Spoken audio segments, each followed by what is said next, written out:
Moi, je vais te répondre autrement. Je pense qu'il faut avoir bien analysé la scène de A à Z et avoir travaillé sur le texte. Suite à ça, si viennent plusieurs propositions, pourquoi pas, qu'on peut proposer au directeur de casting. Mais de venir avec plusieurs propositions, juste pour venir avec plusieurs propositions, non. Mais je trouve que les comédiens n'analysent pas assez le texte. Moi, je pense que c'est très important de le lire à plat plusieurs fois, de voir un petit peu tout ce qu'il y a. Alors que les comédiens, en général, vont partir sur une idée dès le départ, parce qu'ils veulent se démarquer. Et plus ça va, et plus je trouve que c'est pas enfin, ce qu'on demande aux comédiens, c'est de se démarquer, mais surtout d'être juste, en fait. Et pour ça, il faut avoir vraiment étudié le texte. Donc, oui et non.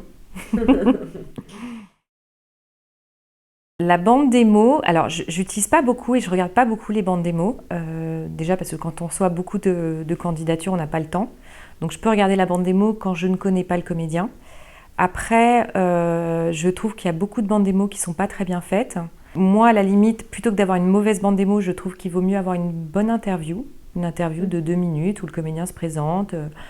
Voilà, un truc un peu léché quand même, assez joli, mais au moins, je trouve que dans une interview, on voit un petit peu plus la personnalité que dans une bande démo où selon le montage, selon si c'est un beau projet, etc., c'est pas toujours très vendeur.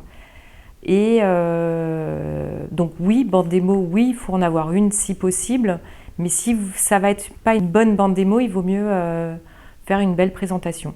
Que ce soit en français, en anglais, si vous parlez anglais. Voilà, donc moi je préconise plutôt ça. Après, moi quand j'essaye de vendre un comédien, c'est plutôt sur d'anciens essais que sur une bande démo que j'essaie de le vendre.